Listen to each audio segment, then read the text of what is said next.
O foco não é a grande política, mas a realidade prática e os desafios diários de quem está na linha de frente da administração pública, desde secretários municipais a coordenadores de projetos. Meus amigos ouvintes do Pomodoro Podcast, bem-vindos a mais um novo episódio, no qual hoje faremos uma síntese de tudo que foi abordado até então, focando nos maiores problemas, nos maiores entraves do gestor público. E hoje estamos de volta à nossa composição original com o querido amigo Levi Pessoa, Marcos Freire e eu, Bradson Camelo. Estamos só nós três para discutir temas práticos para ajudá-los na administração cotidiana. Pessoal, estou de volta, graças a Deus. Graças a Deus para quem? Voltar para mim. Para mim, para a nossa terapia, para a minha terapia que eu faço com vocês aqui. Bom, Marquinhos, com essa sua frase aí de efeito que você fez a abertura do podcast, quando você fala aí, o foco não é na política, mas na realidade prática de desafio diários. Exatamente. Qual seria? Aí vamos lá, começar a tocar em cima de todos os episódios que a gente já viu, Bradson. Vamos por blocos. Vamos lá, o primeiro bloco, qual seria? Que falar de problema de gestor é falar de uma infinidade sem fim. Infinidade sem fim que fica até... um pleonasmo. E o primeiro eu queria abordar, trazer aqui para a gente discutir questão quanto à gestão financeira e orçamentária. Que bate no ponto que a gente sempre conversou aqui de planejamento, né? Todo mundo fala de planejamento, a importância do planejamento. Desde o nosso primeiro episódio, reprisamos a importância do princípio do planejamento, como você se planeja. E o orçamento é o planejamento financeiro. E aí a ideia que o Marcos trouxe para a gente é discutir essa questão na prática. Quando você faz um orçamento, ou quando você começa uma gestão e já tem ali um orçamento feito pela legislatura anterior, pelo governo anterior, como é que você pode adaptar? Quais são as limitações constitucionais? Como é que você pode fazer para trazer o orçamento, planejamento, para o mundo real, para o dia a dia? O binômio aí seria a questão de arrecadação, então, versus a demanda. O que é que você tem que arrecadar para a demanda, para atender a demanda a demanda de necessidade dos serviços públicos. Daquela gestão pública, né? Acompanha a arrecadação? Essa é a pergunta, esse é o viés. E aí, Marcos, essa pergunta ela transcende a administração pública e vai para a questão privada, né? Certamente todos que nos escutam hoje, dentro de suas próprias casas, a gente tem esse binômio. A gente, em geral, tem uma disposição a gastar cada vez maior e, em geral, a gente tem uma restrição orçamentária significativa. E como a gente faz as escolhas? Como é que a gente pode adaptar essa ideia, essa lógica da administração privada, da administração orçamentária familiar? A gente pode transpor, a gente pode tentar ver como é que ela funciona no município. Essa limitação orçamentária aí, a gente vai para aquela questão do maximizar o lucro, maximizar a receita, né? Mas, perdão, Levi, antes da gente chegar aí, eu queria só trazer um dado da Confederação Nacional de Municípios, a CNM, em que um estudo que ela realizou, ela revelou que 51% das prefeituras brasileiras estavam no vermelho. 51% das prefeituras no vermelho. Então, no vermelho aí significa? Deficitárias. Deficitária. Então, despesa maior do que a receita. Então, ele automaticamente vai ter que tentar melhorar a forma de arrecadar. Aí a gente vem... Tanto ele pode olhar a parte da arrecadação, como também nas despesas. Os dois lados podem ser otimizados. Apesar que a despesa é aquela, necessidades ilimitadas, como cidadão, sempre você vai ter que atacar alguma política para poder minimizar o sofrimento e dar um bem-estar social. Tomando que essa despesa ela seja bem... Mas, em geral, Levi, existe espaço para você otimizar as despesas. Por mais que as necessidades sejam ilimitadas, elas também são dentro de casa, e você pode fazer restrições. Você pode, por exemplo... Priorizar, né? Exatamente, você tem que fazer escolhas. No orçamento municipal, o que é que você pode priorizar? Será que você pode otimizar processos, otimizar servidores, otimizar contratações, que eu sei que é um tema que Marcos colocou para a gente discutir mais adiante? Então, as despesas em geral, as escolhas de como o ente público vai gastar, devem ser discutidas, devem ser otimizadas. E também a questão da arrecadação. Então, acho que são dois frontes que o gestor público deve atuar. Que é aí onde eu olho o desafio. A questão da despesa, eu vejo assim que ela já é bem combatida e bem, pelo menos a ponto dos tribunais de contas ficarem atentos à questão da despesa. Agora, a questão da receita, a gente vem, que é o que a gente estava discutindo, por exemplo, qual seria a receita Se ele depende de transferência, quando você fala aí que 51% dos municípios estão no vermelho, quer dizer que eles dependem de arrecadação, basicamente de arrecadação. Não, de transferência 51% do governo federal. Estão no vermelho. Eu acredito que mais tenham como o FPM como a principal fonte de receita. A principal, dos pequenos municípios. E quando você tem um FPM, você sofre com a economia nacional. Você tem a flutuação da economia nacional, então você está atrelado ali, você gera, quer dizer, você não é uma receita fixa. Ela vai de acordo com o bem-estar da economia nacional, mas a despesa, você tem um mínimo fixo ali. E aí tá, inclusive, que a gente vai discutir depois, a questão da rigidez orçamentária, né? Que você tem e tem que... acaba você bloqueando uma parte do orçamento ali para uma despesa obrigatória. Já tem aquelas despesas obrigatórias que têm que ser atingidas. E aí de recurso próprio. Então vamos lá pensar, o que é que o gestor público pode fazer para otimizar as receitas públicas? Eu consigo ver, vocês podem me complementar ou discordar, mas eu consigo ver pelo menos 3 caminhos para melhorar a arrecadação. Um deles é a questão da arrecadação tributária. Tanto criar, regulamentar os tributos que existem já na Constituição, organizar, otimizar a arrecadação tributária. Segundo, e não menos importante, a questão de transferências. Existem convênios disponíveis pelo governo federal para serem firmados, então, elaboração de projetos para conseguir recursos específicos ou dotações de transferência via parlamentares. E terceiro, e não menos importante, também esses projetos para organismos internacionais que não só emprestam, alguns emprestam e outros emprestam a fundo perdido. Eles dão dinheiro para atenção de objetivo, né? Para atenção de objetivos importantes, principalmente aqueles objetivos de saúde, educação, controle de meio ambiente. Então, essas são 3 formas que os municípios podem aumentar sua receita de modo relativamente simples e conseguir solucionar esse problema orçamentário. Bratos, colocando um pouco de gasolina na fogueira, como gestor, poderia otimizar efetivamente na prática a arrecadação tributária? Precisaria regulamentar, legislar com o apoio do legislativo lá para fazer uma reforma tributária, algo do tipo, ou simplesmente fazer cumprir a legislação já existente? Em geral, é só fazer cumprir a legislação existente. A Constituição já estabelece os tributos municipais, mas, por exemplo, esses tributos municipais, eles não são, que são lá, IPTU, ISS e o ITBI, eles são de competência do município, mas muitos municípios não implementam esses tributos por questões políticas. Além desses, existem outros tributos, como o imposto, o ITR, o territorial rural, que é de competência da União, mas o município pode arrecadar e, em caso do município arrecadar, 100% do recurso fica com o município. Então, são formas que ele poderia usar para aumentar a sua arrecadação e não dispor livremente por interesses políticos, como eventualmente acontece. Não, e que deixasse claro que não é liberalidade você constitui a omissão de receita, deixar de fazer o que tem que ser feito, né? Deixar de cobrar o que tem que ser cobrado. Aí Levi aqui, antes de começarmos, ele estava apresentando aqui a questão do Simples. E como o Simples é fiscalizado. Para quem não sabe o que é o Simples é um sistema de arrecadação tributária simplificada, que é a empresa, quando ela preenche um certo grau de faturamento, anualmente, em janeiro, ela tem que fazer a opção.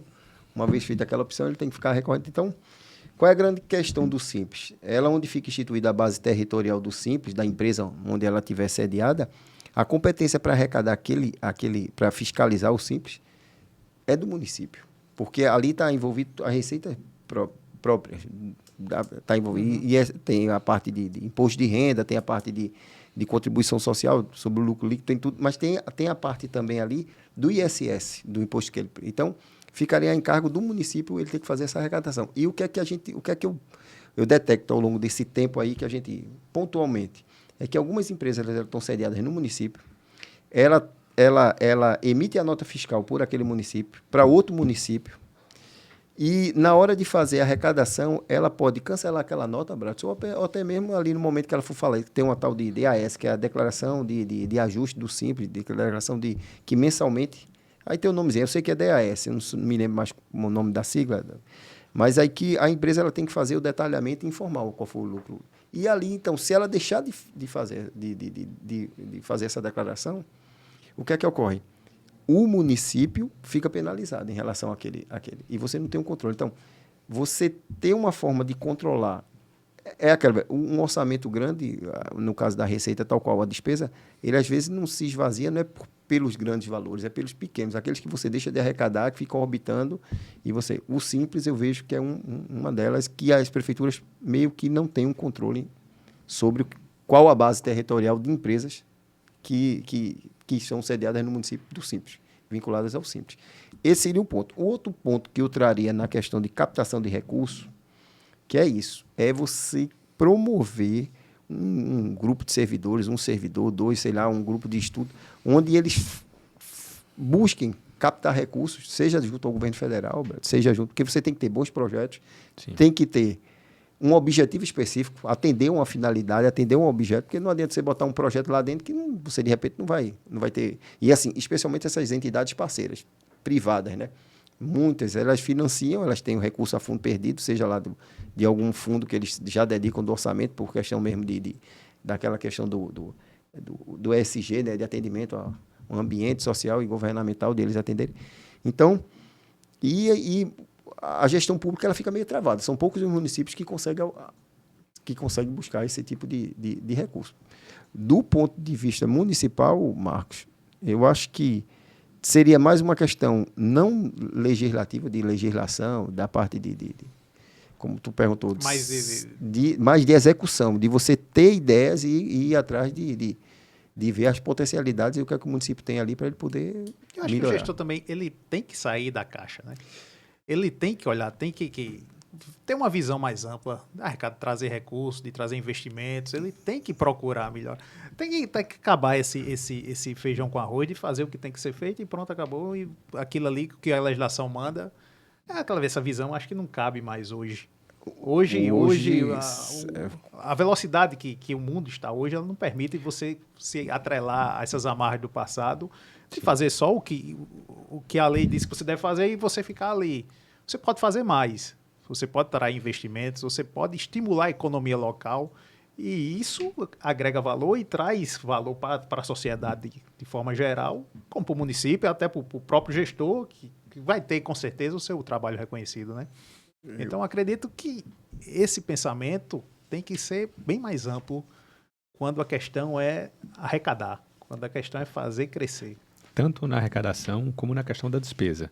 Me lembrei aqui, enquanto você falava, Marcos, da experiência de Oswaldo, um dos primeiros entrevistados nossos, o presidente do TRE, e ele contando que quando assumiu agora a presidência do TRE, ele verificou que existem ainda servidores, Levi, que são em funções ultrapassadas. Por exemplo, tinha um setor lá de taquígrafos, pessoas que iam transcrever o que aconteceu na sessão. Mas a sessão é filmada pelo YouTube, fica gravado, então qualquer coisa que você precisa, você vai lá no vídeo, você não precisa nenhum servidor para transcrever aquilo. O que foi que ele fez? Ele extinguiu o setor e os servidores que estavam lá estão sendo realocados para outro setor, estão recebendo treinamento para serem incorporados em outro setor. Eles não podem ser exonerados, porque são servidores estáveis, mas eles podem ser aproveitados numa função numa atividade que seja útil para o órgão.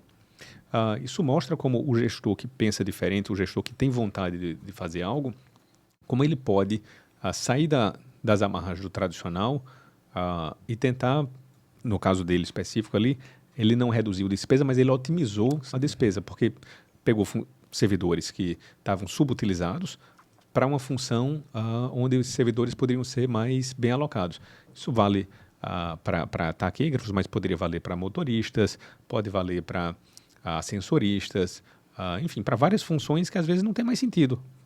Poderia fazer sentido em determinado momento do tempo, mas hoje em dia não faz mais sentido. Então, conseguir não só olhar para o passado, mas olhar para o futuro e tentar otimizar tanto as receitas como as despesas é essencial para o gestor melhorar essa relação do orçamento, né, das despesas e das receitas. Eu concordo plenamente, Brasil. Inclusive, na questão aí do taquígrafo, hoje em dia, com a IA, você já pode decompor qualquer áudio em transcrição, você transcrever aquele áudio e fazer. Então, teria realmente... Não desmerecendo a atividade, o profissional do taquígrafo, mas tem coisas que, profissão ultrapassada. Infelizmente, É como a vida se pode, como está posta, Mas né? aí chega o gestor, olha para Bratis, olha para Levi, olha para mim e diz, é muito fácil. Mas aí a gente arrecada, faz tudo, aí chega a rigidez orçamentária, e aí o que é que eu faço? Eu tenho que gastar tanto na saúde, tanto na educação, ainda tem meus comissionados, vai sobrar o quê para a gente fazer de projeto estruturante? De infraestrutura. Para fazer, nem de infraestrutura, é um projeto de estruturante, projeto maior, um projeto... Realmente, se você for agora para a questão prática, quando você tem essas amarras do orçamento, por mais que você arrecade, você fica limitado ali, aquela sobra, né, do que você vai, do orçamento geral, do arrecadado geral, da receita geral. A gente tem duas amarras orçamentárias. Uma delas diz respeito a esses limites seja limite pessoal da lei de responsabilidade fiscal, seja aí é um limite máximo, seja os limites mínimos de gastos com saúde, com educação, que aí decorre da Constituição e de leis complementares. Isso aí, infelizmente, como a Constituição exige e a lei regulamenta, se tem aquele parâmetro de gasto mínimo, tem que ser alocado e reduz a discricionariedade do gestor para alocar diferente.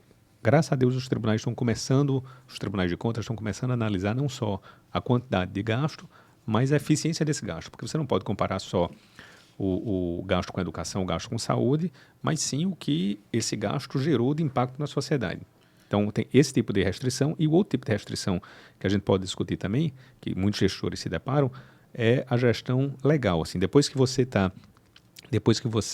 coloca na lei orçamentária, como é que eu faço para tirar aquela rúbrica, para tirar aquela destinação de uma atividade específica para outra? Porque às vezes no dia a dia, sei lá, tinha um valor X destinado à educação e eu quero tirar esse recurso da educação. Ou o inverso, tem lá um recurso para parte cultural, para fazer show. R$1 milhão para fazer show.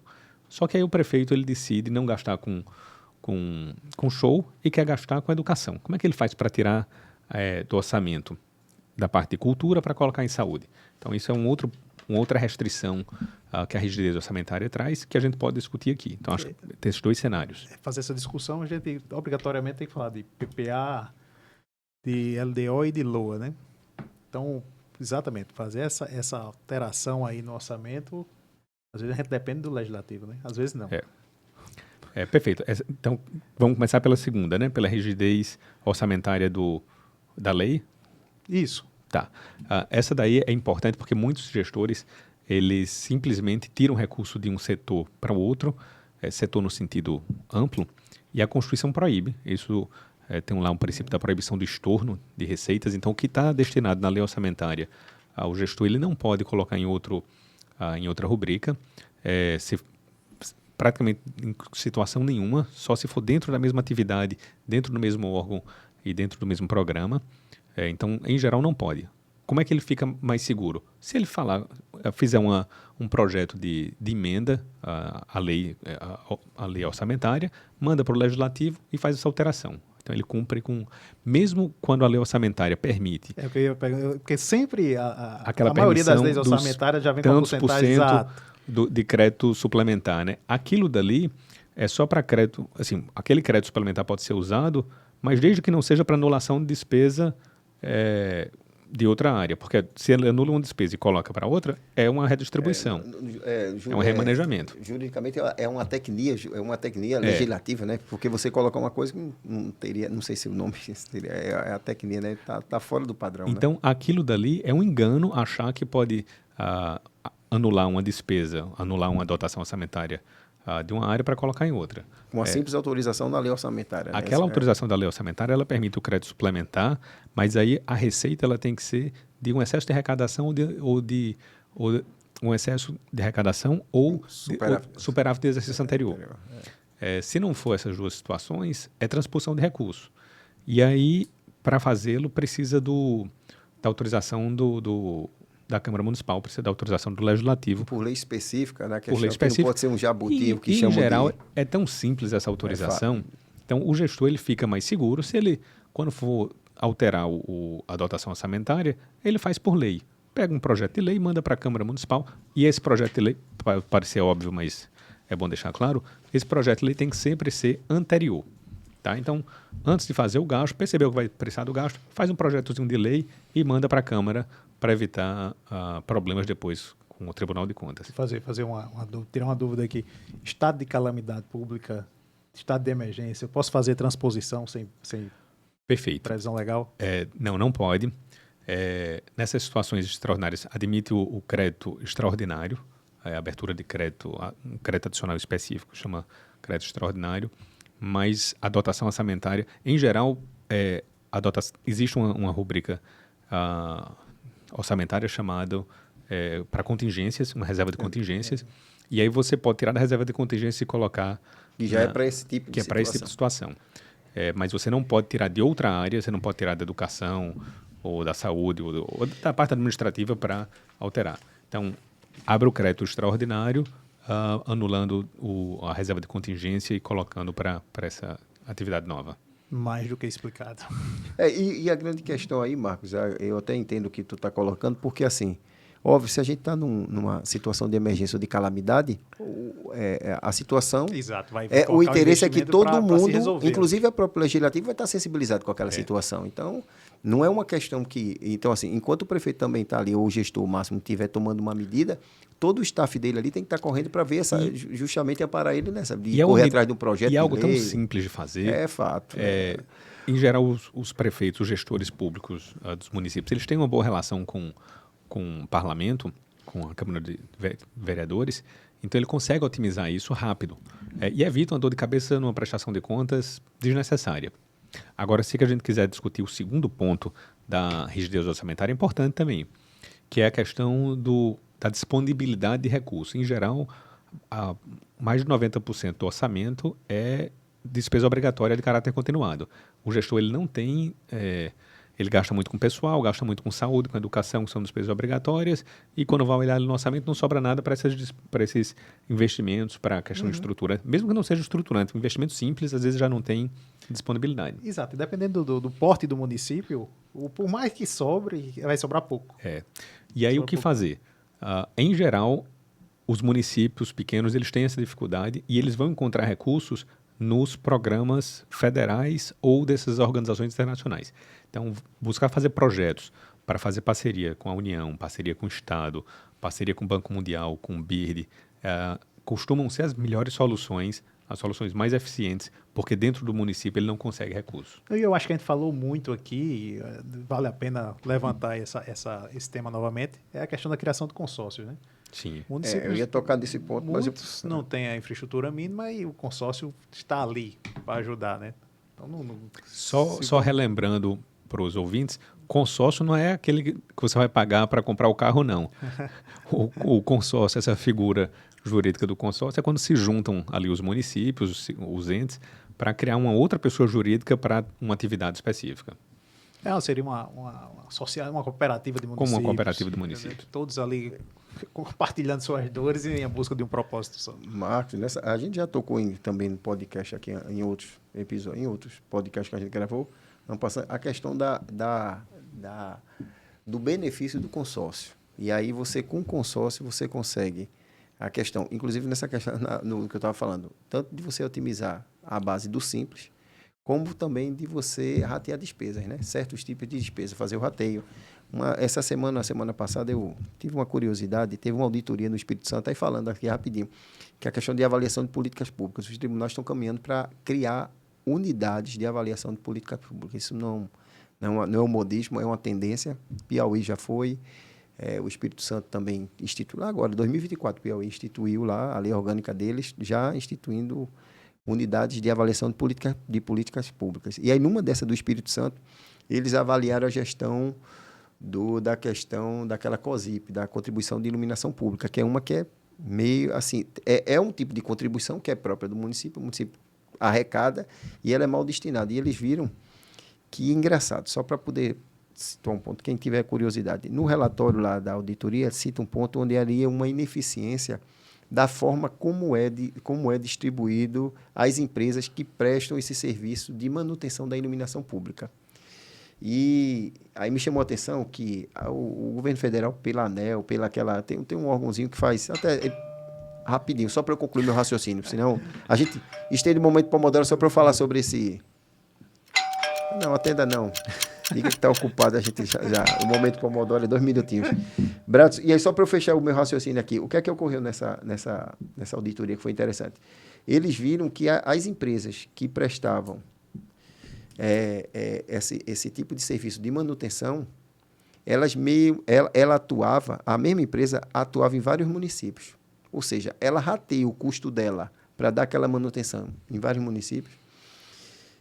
E cada município paga individualmente a ele como prestador de serviço. Então, ele exerce a atividade como se fosse consórcio, recebendo como se fosse uma empresa individual. E aí, uma das sinalizações que o governo federal faz é que uma das melhores formas que esse município tem de gerir o parque de iluminação pública do município é ele se consorciar. Então, entra a questão de, se você consorcia, você vai ter a sua COSIP. Você rateia o custo de despesa, a COSIP sobra para que você exerça ela em outra atividade. Então, boa. É um mecanismo que teria, que é assim, uma engenharia. É questão, basta olhar rapidamente. Se você olhar... Tem umas ideias, tem a gestão privada, pronto, lá no meu interior tem um supermercadozinho que ele estava só. Então, para ele brigar com o mercado, ele viu que ia perder.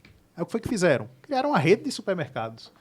Então se juntou o supermercado dos municípios ali, vizinhos todos, fizeram uma rede tal de supermercado. Compra mais barato. Aí ele compra, é diferente de comprar 10 quilos, 100 quilos de feijão e comprar 2 carradas, 3 carradas, entendeu? Essa economia de escala que tem que ser vista pelo gestor público.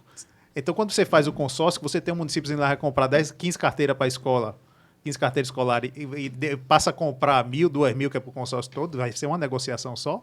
É muito mais vantajoso, tanto para o município como para quem vai estar vendendo ali. E aí, depois a gente vai voltar, mas aí, vamos voltar para o Pomodoro, mas vamos lá. Rapaz. Mas aí, aproveitando, pronto, aí eu vou entrando no momento Pomodoro. Você veja, sabe o que eu achei engraçado? Que a inteligência humana e a criatividade vai para muito canto. Uma das coisas. Várias coisas que... Coisas boas e ruins. Boas e ruins. Por exemplo, o tal do bebê, essa nova onda aí do Reborn, do bebê Reborn. Fico imaginando, ele quer fazer um consórcio. Não, eu queria eu vou comprar um bebê reborn para mim. Porque eu queria entender qual o sentimento que tem, fora os meus filhos, qual o sentimento que você tem de assim, porque eu até ouvindo um psicólogo, onde ele disse que há um benefício. Realmente é uma política, pode ser uma política. Tem um benefício grande para quem vende. Não, o benefício era o tratamento para que aquilo ali pode servir como uma forma de terapia para quem tem problema precisando de terapia, Não, já fiz terapia. Olhando, mas eu acho que o bebê reborn pode lhe ajudar. Eu pedi a você um bebê reborn. Eu tenho uma neta, né? Eu já disse até no episódio passado que eu tenho uma neta reborn. Cuida bem dela, você cuida bem dela. Cuido. Dela. É a bebezinha da minha filha. Ele tem 9 anos, né? Aí, levado aí nessa moda de então, bebê assim, reborn, eu tive e que de comprar qualquer forma, isso é incentivado. É a perspicácia da iniciativa privada quando ela enxerga um lucro. Ela começou a criar bebê reborn agora de tudo que é jeito, né? Olha, tu tivesse aquele comandos em ação, não? Quando era criança? Depois tive. Por quê? Eu tô notando uma carência. Afetada. Faltou na sua infância ali um brinquedinho. Graças a Deus, na minha infância eu curti bem. Até demais. Tomou muita Coca-Cola? Muito, graças a Deus. Graças a Deus. Parte das histórias. Aquele tempo tinha uma pessoa que recolhia os vasilhames lá. Mesmo sendo trocava por algodão doce. Até Fernando tá rindo. Eu tô perguntando, porque lá na minha cidade o cara recolhia, dava um algodão doce, aí ia recolhendo os vasilhames de Coca-Cola, né? Ei, me diga uma coisa. A gente nunca mostra Fernando, né? Agora no momento. Apareça aqui, Fernando. Apareça aqui para o pessoal. Venham, apareça aqui. Aqui, Fernando, aqui que nos olha aqui, ó. Olha pra quem não conhece, é quem aguenta a gente aqui. Do começo ao fim. Ei, e qual é o mais momento Pomodoro? Se for deixar, vocês vão falar de BT agora. Não, vou não. BT eu até parei, deu uma parada. Assim, tô meio mais... Que história. Bebê. Meu amigo, esse momento Pomodoro, eu não sei não. Também quando passa o momento Pomodoro, tá etiquetado lá. É só adiantar. Agora, aproveitando, como foi com a colega? Tá, isso aqui foi bom? Como foi tranquilo? Amigo, você não assistiu, não. Eu assisti. Não, mas esse componente do... Não, eu assisti. Eu vi muito... A gente pleiteou, a gente pediu para ela substituir, mas... infelizmente, Eles moram longe, mas Eu vi que ficou logo. Foi insinuada Rapaz, eu não sei se A foi a substituição. Eu não sei se foi a presença deles ou a ausência do Levi, mas o episódio tá bombando, viu? Tá? Tá, uma repercussão. Então na próxima eu saio de novo. Na próxima eu saio, Fernando. Isso aqui tem que Tem que bombar. Tem que que dar uma então vou audiência pedir maior, ao pessoal para. descer os pulos. Peça o pessoal lá Eu do vou BT. pedir, eu vou pedir ao pessoal para. Eu vou lançar a campanha aqui. Pacotinho. Quantos curtidos? Quantos Pacotinho merece quantas curtidas Sabia aqui? que o apelido dele é Pacotinho? Fernando já sabe, já ouviu, né? Já Nunca ouviu, não? Pomodoro Pacotinho? aqui, É. Ele deu uma olhada pensando que era o pacotinho da. não tem nada a ver comigo, não, Fernando. Ele bem que tá gordinho, né? Mas quem tá falando? Cara de véia, secou, murchou. Mas não sou mais gordinho. Cara de velho disse que vai correndo. De Bananeira pra Belém. Vou. 16 quilômetros só. Vou E vai e volta. Depois vai voltar subindo. tomar café com o padre. Então a gente arruma tem não, carregar, pedir alguém. Dá pra carregar um pezinho, não? Um fadozinho de cana, de capinha. Encomendar um frete, né? Um fretezinho. Dá quanto um fretezinho de Belém? Pra ele levar isso aí deve ser uns 15 reais. Tá bem pago. Não tem peso. Eu vou esperar, viu? Vou esperar. Vamos voltar. Já terminamos aí nosso... Momento Pomodoro. Na hora que eu ia falar as aleatoriedades aqui... Puxa, é Sobre. mais? Vamos Depois lá, desse momento Pomodoro, o Levi ficou com medo. Não, esse momento, eu vou cortar o momento Pomodoro. Viu? Bem, o segundo ponto que Marcos colocou aqui foi com relação ao famigerado apagão das canetas e a lei de responsabilidade fiscal. O que é apagão das canetas? Por que, Rapaz, por que intitulado apagão das canetas? Responda aí, Bratos. Em geral, esse fenômeno do apagão das canetas, as pessoas reputam que é a ausência dos gestores, os gestores com medo, então a caneta não escreve, ou seja, o gestor não tem coragem de tomar decisão, com medo de repercussão pelos órgãos de controle, seja Tribunal de Contas, seja Ministério Público Estadual, Federal, de puni-lo posteriormente por conta das suas decisões.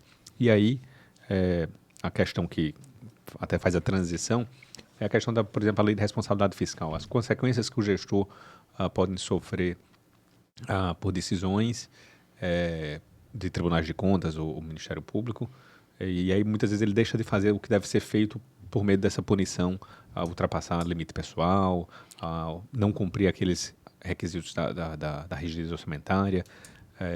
Enfim, então apagando as canetas é isso, e esse seria o link dos temas. Sinceramente, do meu ponto de vista, eu não acredito. Eu acho que a questão do apagão das canetas, na realidade, é para o gestor que não tem capacidade, não tem ideia de executar. Porque se você tiver uma boa ideia, a gente já tocou aqui em pontos, se você tiver uma boa ideia, uma boa intenção e quiser fazer, ainda que você haja errado, Bratos, do meu ponto de vista, pelo que eu entendo, pelo que eu já vi, a experiência não só do tribunal, mas tanto de outros órgãos que eu já passei de fiscalização, o gestor, ainda que ele tome essa medida, se ele tiver bem embasado e for bem, ainda que ele adote alguma formalidade meia, né? Isso não era motivo para ele deixar de tomar de dizer que ele tá com receoso. Tu entendeu como é que é? Não, eu acho que quem assume uma cadeira de gestor, eu entendo, você tem que mas acho que é muito fácil enfrentar. falar. Quando você assume lá a cadeira, sempre você tem opções. E se você tem a opção de não ser punido, é muito atraente. Eu acho que é a mais cômoda. Sem dúvida. Do ponto de vista de gestor, de como você seja. Mas eu botar você em cima de um ringue e dizer, não, eu vou entrar ali, o cara vai me bater muito, mas em vez dele bater, eu vou ficar correndo. Pronto. Quer dizer, mas eu no ringue, eu saí. Imagina, eu no ringue com Anderson Silva. Eu saí correndo. Mas aí é o caso. Ele mas pegava. Mas Não, ele pegava, ele não corre mais. Não, ele pegava Levi, lá ele. Eu corria, pulava, eu desmaiava. Lá ele. Mas o problema é o seguinte, é porque eu acho que se você se predispõe a estar naquele ambiente, você tem que estar preparado. E aí você concordo, não pode mas Mas vamos para a realidade. O porque gestor está preparado. E não só o gestor está preparado. Mas aí onde está? E os órgãos de controle, eles criam esse medo no gestor ou não? Criam, pronto, é onde está. Mas Então, o gestor ele não pode ter esse medo, porque eu vou concordar, eu acho que os órgãos de controle de fiscalização, eles têm que criar essa externalidade, esse pavor. Tem. aí Para você meio que... Não, para você meio que... Agora, se você Porque na chega hora lá... eu e se- vou diferente. Você tem que ter o receio, o pavor é da infração legal. Pronto, aí é porque eu tô Você pronto. tem que ter medo pronto, Pronto. Então não é do tribunal. Você não é tem que aquela ter o questão. medo de... Não, mas na hora que o tribunal pune da mesma forma o gestor corrupto e o gestor que cometeu um equívoco, Exato, aí tem que... se ele pune da mesma forma, ele vai afastar os bons gestores que cometem erros e só vão ficar os gestores ruins. É a situação Vai pra que aquela a questão economia que a a gente- gente chama da seleção adversa. E a questão do dolo, que com o Ismar aqui a gente Sim. debateu muito, entendeu?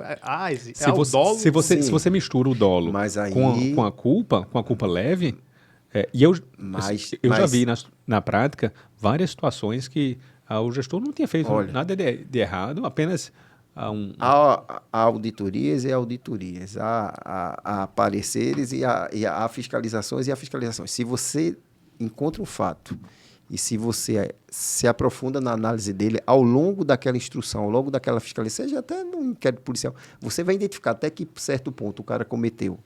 Veja, eu creio que ainda mais hoje, com as ferramentas que se tem, que você vai chegar num ponto para se definir se houve um erro, uma impropriedade, uma falha em decorrência Então, ou- primeira sugestão que você está dando é o gestor trate de deixar clara suas intenções, seu Sempre, procedimento pronto. no papel. Previamente, às inclusive, vezes, se ele detectar o erro. Chama o Veja Ministério só. Público, chama o Tribunal de Contas para informar o problema antes dele Quem estourar, né? nunca ouviu, e a gente sabe que isso existe, falar que não existe é onde o gestor ele sabe que vai ter um problema e a cabeça dele faz logo assim, qual a forma de eu tentar burlar esse problema? Então, assim, não é eu tentar fazer isso aqui, é assim, eu tenho que atingir esse objetivo. Eu vou ter que tomar uma medida aqui que a lei talvez não me... Então, eu vou tomar, mas eu já vou resguardar aqui, fazer, seja no histórico do empenho, seja num contrato, numa cláusula, seja num apostilamento, seja lá onde ele for, ele vai ter que justificar e já dizer aquilo ali, ó. Eu sei que eu tô... Porque aí eu acho... Pronto, pegar o que caso entra específico dentro- que o Marcos colocou. Calamidade pública, não tem uma dotação orçamentária específica para aquilo. Mas a situação demanda uma atuação. Eu vou ter que bater Então, no peito, você assumir faz- e digo, ó, não tinha dotação, Não a tem medida, dotação, a melhor medida que eu tomei. manda um projeto de lei, mesmo que seja posterior, mas manda um projeto de lei e justifica. Diz que precisava, então seria mais ou menos isso. Eu seria... Inclusive, Assim como- eu não sei qual foi o debate que teve, eu acho que foi... Desculpa, viu, Braço? Mas assim, eu acho que foi num voto de Pernambuco, eu não sei, não foi no tribunal daqui, num debate que teve no Conselho do Tribunal de Contas de Pernambuco, no daqui, onde eles falaram isso. Se o gestor ele toma uma medida, ele justifica, é como se fosse quase naquela questão tributária, quando você se antecipa eu sei que eu errei, então eu já antecipo e faço o recolhimento daquele. Então, você não pode aplicar multa nem penalidade, porque o cara, ele detectou, viu, mas ele está dizendo, ó, eu fiz porque ocorreu isso. Poderia ter uma multa? Eu posso até gerar uma multa, dependendo da gravidade, e entender qual foi a situação dele, ter uma ressalva. Agora, você dizer que aquilo ali você vai eu imputar ou vai pedir ressarcimento de dano ao erário por causa da questão de um ato que ele... esse apagão das canetas, eu acho que isso aí é meio que me perdoe, assim, dada de vida, mas é um engodo, uma desculpa para quem não quer assumir o óbvio. Existe o receio, todo mundo tem receio, mas quando você se predispõe a brigar e você está ali para aquilo, infelizmente... Mas, David, você não acha que esse receio ele acaba inibindo o investimento em inovações, por exemplo? Eu vou fazer aqui, eu vou gastar com o que eu já gasto. Eu não vou gastar com aquilo ali que possa ser que venha implicar. Por exemplo, a gente está hoje na época das IAs, e as IAs têm os pacotes pagos. Aí o gestor nada impede que ele faça a contratação de um pacote de IA para ajudar ali na... Disse, rapaz, nunca vi ninguém contratando, eu vou fazer esse pagamento aqui, depois o tribunal vem em cima, para que você precisa de Então, IA? seria assim, a questão Isso é da um fiscalização poderia abafar, inibir uma inovação. Exato. Não vejo isso assim, não. Porque eu acho que a iniciativa privada, a gente tem um entendimento assim, a iniciativa privada, ela também não inova, E ela também não tem? Tem. É porque ela também é fiscalizada. Ela, pelo contrário, Não, mas ela não tem essa fiscalização. ela não do tem essa Tribunal de fiscalização. Pelo Contas. contrário, mas ela tem a fiscalização do público, que se ela inovar e não atender, aquele, de repente não agradar, ela vai perder toda aquela clientela que ela passou anos e anos para poder. Sim, mas pra aí, poder. E fora mas isso, essa tem a comparação que você questão está do fazendo fisco. é a mesma coisa que você comparar, no caso do ente público, com o controle social via voto. Isso vai ter. Se o prefeito gastar de modo errado e a sociedade não concordar, ele vai ter esse controle social via Pronto. voto. Aí é onde A questão que o Marcos está falando é a auditoria, o Tribunal de Contas ou o Ministério Público Estadual, que seja, punir gestores que... Eu já vi situações, por exemplo, um conhecido meu advogado, um amigo meu advogado, ele emitiu um parecer num processo de licitação de uma banda, era recurso do Ministério da Saúde, enfim, ele não fazia parte da comissão de licitação, o município do interior ia uma vez por mês e supostamente havia corrupção ou era possível que houvesse um conluio entre a comissão de licitação e a empresa lá, a banda. Por mais que o advogado ele só emitiu um parecer. Ele foi colocado no meio do processo e aí o que foi que ele fez? Ele nunca mais atuou como advogado do município. Por quê? Com medo. Então, a ausência o excesso de punição, você colocar todo mundo no mesmo balaio, Perfeito. você afasta a pessoa. Então você tocou no ponto que eu disse a você. É aquela questão da forma como foi instruído, como foi processada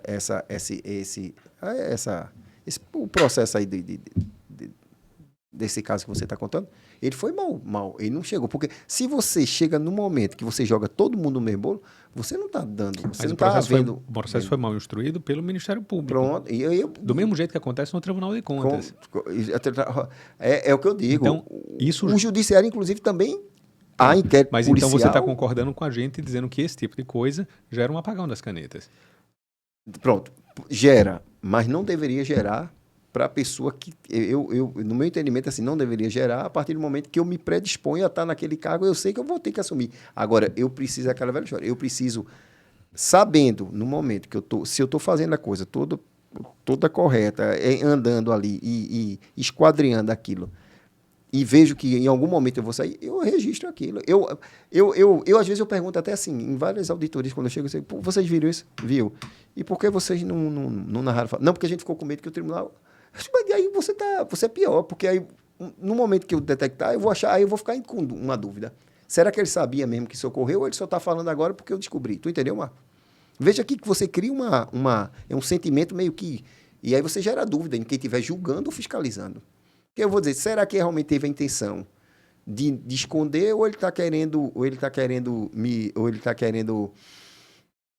está usando isso como um argumento agora para mim? Dizendo, então, assim...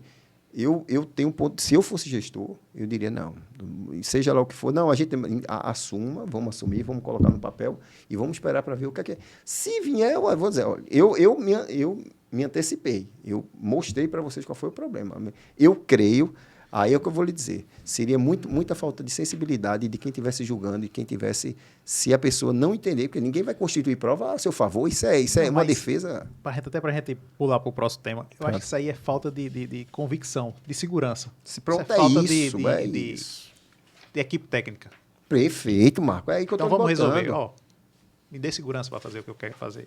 Pronto. É assim, então aí que parte para aquele primeiro episódio de ter gente qualificada, pronto, de ter uma aí que eu equipe tô dizendo. qualificada. O apagão das canetas é porque você tem medo, você não tem estrutura, Exato. então você fica... Mas se você tiver confiança, não, vamos fazer assim.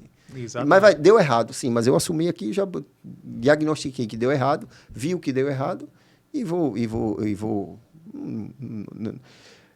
assumir isso.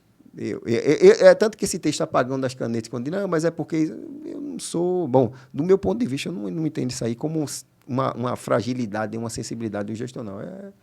É frouxidão. É frouxidão mesmo. E falta de equipe técnica. Não, agora frouxidão não da pessoa do gestor. Eu acho que tem dos dois lados. Eu acho que tem esse problema, mas existe um excesso do controle no sentido amplo. O controle, ele não se esforça também para se colocar na posição do gestor. Ele é muito comum, não estou dizendo que perfeito.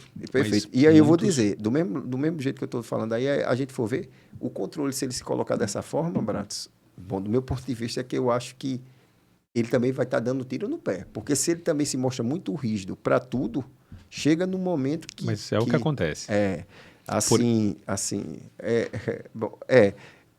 Bom, quero crer, fazer igual um colega da gente, quero crer que isso não ocorra, porque se for assim, essa forma, aí a gente não tem para que a atuação. Porque eu acho que não é uma questão de tudo por tudo errado. Não é. Você tem que ter a sensibilidade. Eu acho que, inclusive, o próprio Ismar e Thaís, eu me lembro que nos trechos que eu ouvi do podcast, não ouvi todo. Só viu os cortes, né? Você só viu os cortes. Foi, porque vocês me bombardearam com um monte de cortes, aí eu tive que ir. Mas assim... Bombardearam com um monte de cortes. Foi, mas aí o que eu... Não, mas valeu a pena, vale a pena. Agora, o que eu vi é assim, que eu acho que Ismar até toca nessa questão, muito da questão de você ser responsável pelo que você está sendo colocado ali naquela fiscalização. Até fazer... Perdão, por favor. Perdão, mas... Vai lá. Não, partindo o aí... mais velho, primeiro. Olha para teu cabelo. Não, entre vocês dois, mais velho. Obrigado, Levi. Partindo desse receio, vamos para a burocracia. A burocracia como obstáculo. Leis, processos, pessoas. Então, mestre Bratos, o que é que você acha aí dado nosso conjunto legal, nosso ordenamento legal? Acha que traz mais esse receio ou incentivo da segurança? Pro gestor? Pro gestor. Eu acho que, sem dúvida, o ordenamento ele dá espaço para o gestor bom atuar, mas ele precisa ter inovação, ele precisa ter vontade de aprimorar. Então, até fazendo, entrando um pouco mais no que você sugeriu, Marcos, do ponto, falar um pouco da nova lei de licitações, que é um tema importante. Bem, a nova lei de licitações ela permite que os municípios com menos de 20 mil habitantes, eles, em vários pontos, como a questão das licitações eletrônicas, a publicação no PNCP e a questão de gestão de pessoal para a licitação, ser servidor efetivo, ter procedimentos claros e bem definidos. A nova lei permite que os municípios com menos de 20 mil habitantes só venham implementar esses pontos em 6 anos da publicação da lei. Tá. Isso significa que precisa só começar daqui a alguns anos? Não. É até 6 anos. Mas eles podem começar de logo. Eu comecei a fazer uma pesquisa informal para ver quantos municípios já iniciaram aqui no estado da Paraíba essa transição. E até agora não descobri nenhum que tenha implementado já a lei na sua integralidade, principalmente nesses 3 pontos que a lei permite para depois. E aí, por que a gente vai deixar estourar os 45 do segundo tempo para se preocupar? Eu vou para aquilo. É o seguro do novo. É o medo de inovar, o medo de fazer diferente. E aí a emergência ela vai ser criada. Aí quando for criada, será que vão pedir mais prazo? Será que espera estourar o prazo para começar a fazer essas adequações? Então, a lei às vezes ela cria uma estrutura jurídica que permite o planejamento, que permite a adequação, mas falta iniciativa. Falta experiência, falta experimentalismo, falta tentativas de implementar você a acabou lei. de colocar, tá vendo que falta na tentativa, você vai ter tentativa e aí, erros. Pronto, e aí, se você quer não minimizar os erros, porque eles vão ser inevitáveis, mas se você quiser, se você gestor público, quer tentar reduzir o receio de uma punição posteriormente, chame o órgão de controle, chame o Ministério Público Estadual, o Ministério Público Federal, Tribunal de Contas, chame para esses experimentalismos, para essas tentativas. A Câmara, agora, assim, duas coisas aí que eu boto assim que na questão de você fazer essa aproximação. A Lindbe, ela trouxe alguma coisa em relação a flexibilizar um pouco a dar um arrefecimento na punição ao gestor e câmaras de mediações, né, Bratos? Assim, câmaras de mediações que alguns tribunais. Mas eu concordo plenamente com o que você está falando. A adequação à lei tem que existir, tem que se tentar, não pode se parar com medo de muita gente não usa. Se a gente for olhar, muita gente deixa de usar instituto porque diz que tem medo, ninguém nunca usou. Então, se você for assim, a lei vai ficar inócua, todo mundo vai ficar usando, ela vai ficar subutilizada, só vendo o que eu já sei. A gente começou falando aqui dos impostos, né? Os impostos municipais. O ISS vai ser substituído. Sim. O ICS e ICMS, eles vão ser transformados na CBS e no IBS, que vão ser toda a cadeia produtiva, vai ter o ICS, o IBS, o ICS, que é o Imposto de Benefício agregado, ou imposto agregado, de valor agregado. Tanto o imposto como contribuição, um para a União, outro para estados e municípios. Tá. Os municípios vão perder o ISS e vão ganhar o CBS. Como é que eles vão implementar isso na prática? Será que eles já começaram a estudar isso? Porque isso vai começar em breve. Será que vão esperar surgir o problema? Anteontem, no dia 13 de junho, a Receita Federal publicou uma portaria para criar, uma portaria bem interessante, para criar tipo um sandbox regulatório, uma estrutura que permite variação para empresas colocarem aplicativos, colocarem softwares de gestão do CBS, da contribuição de bens e serviços. Como é que funcionaria isso? Essas empresas elas têm que cumprir certos requisitos e aí vão ver como é que funciona. Então, é um espaço para tentativa e erro, para ver o que é que... Porque qual vai ser o software para gerenciar esse tipo de coisa? Será que o governo federal teria que fazer? Será que seria os estados e municípios? Então, não existe muito espaço, não existe uma previsão legal clara.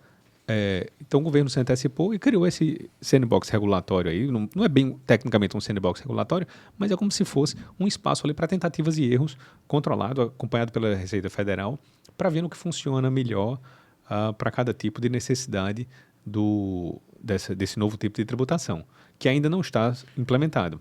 Então, se antecipou. Veja aqui, aí é o que eu digo, veja a ideia da Receita Federal de ela entender que ela poderia disciplinar e dizer vai ser feito de tal forma, mas ela fez o quê? Está fazendo o quê? É que talvez não pudesse, porque a Receita Federal só trata dos impostos federais, dos tributos federais.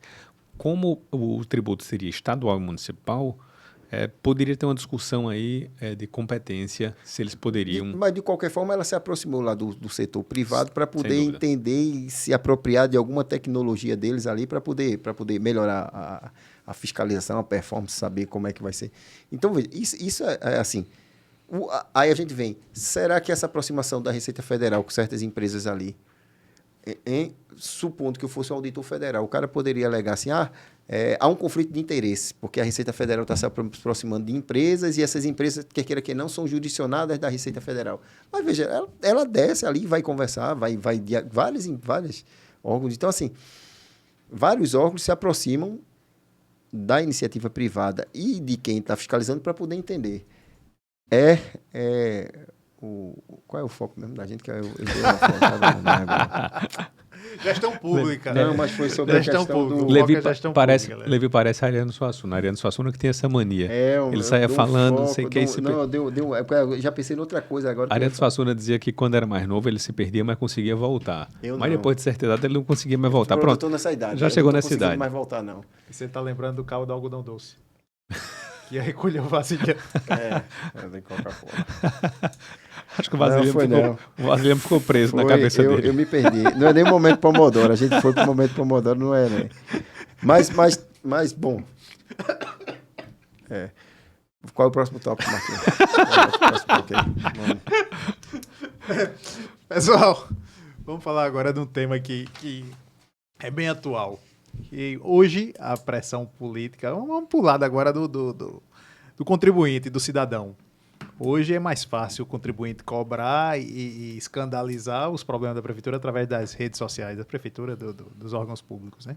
Como é que tem sido para o gestor trabalhar com essa pressão popular que agora é através das redes sociais? Como é que ele concilia a necessidade de entregar projetos rápidos, de executar um calçamento, em detrimento de uma obra de infraestrutura básica, sabendo ele que a rede social está ali e vai mostrar o que vê, e não o que não vê. Nesse aspecto, eu acho interessante lembrar um episódio que aconteceu aqui na Paraíba, no município de São Bento.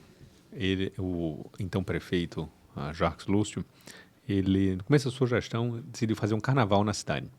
Só que aí ele pensou, não vou fazer o carnaval direto, vou fazer uma enquete com a população. E colocou uma enquete para saber se a população queria que gastasse com o carnaval ou com a compra de uma ambulância nova. E a população começou a votar para fazer exatamente isso, ver o que a população queria. Ele deixou espaço para a população. Óbvio que estava ganhando o quê? Popularidade. Não, o que é que estava ganhando? Qual dos dois? Qual dos dois estava ganhando? Sim.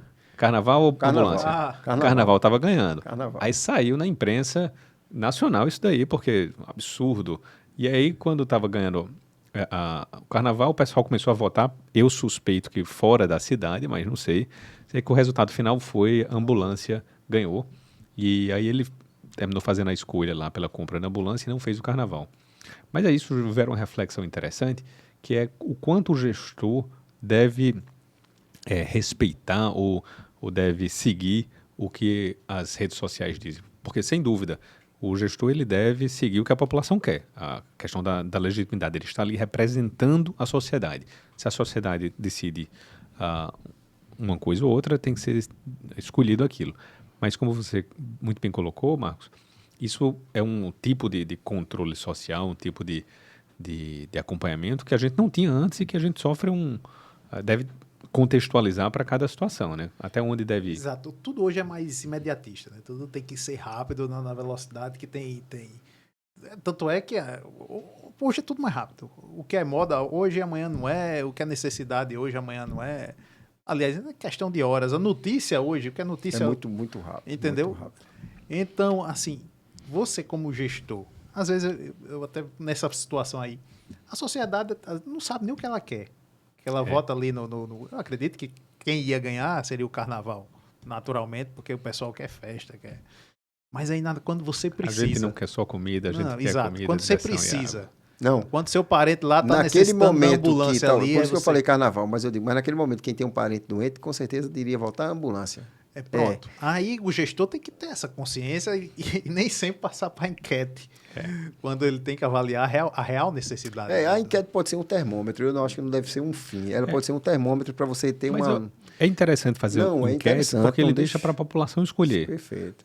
Mas pode ter o viés aí de alguém, por exemplo, a enquete, como você disse, pode ter sido alguém de outro município. Você faz uma enquete no Instagram? Pode ser a oposição, querendo justamente, todo mundo faz carnaval, a oposição vai... Não, você faz uma enquete em redes sociais, Instagram, TikTok, existem os vieses, né? Quem mais participa é a turma jovem. Sim, então a tendência é que... Não, é isso que eu imaginei. Jovem que é carnaval, ninguém... Pronto, e aí um outro ponto, desculpa, vai mudar um pouco de assunto, mas nem tanto, que me lembrou uma representação que eu fiz. Um prefeito, ele, no ano da eleição, ele criou um Instagram da prefeitura e começou a divulgar as obras do município, só que muito pessoalizado. Então, hoje em dia as redes sociais elas servem de divulgação, que é importante. O prefeito do município de Recife, por exemplo, é um exímio utilizador das redes sociais para divulgar as obras, para divulgar as ações sociais do município. Então, as redes sociais podem e devem ser usadas para divulgação das atuações do município, sim, mas respeitando o princípio da impessoalidade. Não é o prefeito que está, não é Levi que está fazendo aquela obra, é a prefeitura. Então, tomar cuidado para não misturar a figura do prefeito com a municipalidade, com o ente público. Separar uma coisa da outra. Essa questão de rede social, quando tu fala isso aí, eu fico imaginando, ela é para o bem e é para o mal, né? Ela é para o bem porque nessa questão o prefeito pode utilizar como diálogo, como janela, como porta de diálogo com a sociedade. Porém, pode também... ser prejudicial a partir do momento que você é suscetível a esses... Não, a esses ataques e é direto e é como está dizendo. E outra coisa, como a informação, você fala que a informação é muito rápida, por isso que eu digo, a questão, vou voltar àquele ponto, de que tem que se ter a cautela e tem que se ter a devida orientação e norte de como é feita as fiscalizações e como são feitas as decisões, como são feitas. Por quê? Porque hoje uma decisão que a gente diz aqui, não, está aqui, está sobre o mecanismo ainda vai passar pela análise da defesa dele. Então, ainda no relatório definitivo, não transitou em julgado, não é uma decisão. Porém, aquilo, tudo hoje vai para a rede social. Então, o cara pega um negócio daquele e da forma como ela é trabalhada na rede social, você já é pré-julgado, tu está entendendo? Antes mesmo de você ter acesso àquela informação, antes de você ser notificado, aquilo já está na rede e você já tem que estar se defendendo. Mas o perigo das redes, né? Inclusive, não está alheio e principalmente para o gestor público, né? Eu tá tenho exposto fato ali. que é público, porque o processo já foi julgado, que ocorreu comigo, com uma prefeita da cidade de Monteiro, onde eu fiz um relatório do Tribunal Relatório Automatizado, onde por um equívoco. Ela empenhava as despesas, e normalmente as despesas globais, aquela que ela faz o empenhamento o global e sai fazendo subempenhos para pagamentos ao longo do exercício. O que é que ocorreu com ela? saiu numa avaliação quadrimestral, saiu um déficit orçamentário gigantesco, que não dava nem quase o orçamento do município todo. E antes, isso foi uma notificação, saiu como uma emissão de alerta para ela. E aí, antes de ela receber a notificação, isso já estava na rádio. Antes de receber a notificação. E eu recebi uma comunicação de WhatsApp de um colega da região, dizendo para mim, rapaz, teu nome está na rádio, porque tem um relatório. Eu tinha liberado esse relatório, assim, eu tinha feito esse relatório, eu acho que fazia um dia, poucos dias, assim, tipo numa tarde hoje, e no outro dia de manhã já estava isso vinculado. Então, você veja a velocidade, Marcos, com que a rede social e a notícia. Então, assim, a responsabilidade. Aí, o que é que eu fiz? Automaticamente, quando eu vi, aí eu fui ver meu relatório, quando eu vi o problema, eu já fiz a retratação, devido à retratação, vi onde estava o equívoco e ela veio conversar no tribunal e tentar justificar aquilo para poder, mas eu concordo que houve uma. Então, assim, a rede social é para o bem e para o mal. Então, infelizmente, agora sim, volto a dizer aquilo, é a questão da centralidade de quem estiver fiscalizando e quem estiver observando aquilo, saber até onde é que aquilo pode atingir. E a outra questão é Esqueceu. Não, pô. Esqueceu. De que o gestor ele vai estar vulnerável, ele se predispõe. Ele não chegou ali porque, eu cheguei aqui, eu não queria. Não, ele lutou. É um ônus. Então a gente não pode chegar para o cara e dizer, infelizmente você é gestor público, mas você não vai ter, você é de vidro, velho. Você vai receber pedrada de tudo que é jeito. E você se predispôs a isso. Politicamente exposto. É isso aí. Né? Pessoal. Rapaz, hoje não teve. Convidado foi praticamente. Convidado foi Levi. Foi nós. Que de volta. Foi o tomatezinho aqui que, por sinal, o negocinho não funciona, não. Tem que ficar funciona não. Tem que ficar no celular. Já tá. Meus amigos, Levi, faça as honras. Pessoal, agradeço demais aí. Foi bom ter voltado para rever vocês e falar com quem nos ouve, quem nos assiste. E para uma próxima, né? Uma próxima. Vamos embora, abraço. Até mais, pessoal. Obrigado. Um abraço, gente. Você vai trazer seu filho reborn na próxima? Na próxima eu vou comprar um bebê reborn para trazer. Valeu, meus amigos. Ukulele. Eu vou trazer. Tocar um ukulelezinho aqui. Show. Um abraço, gente. Até a próxima. Até mais. Tchau, tchau.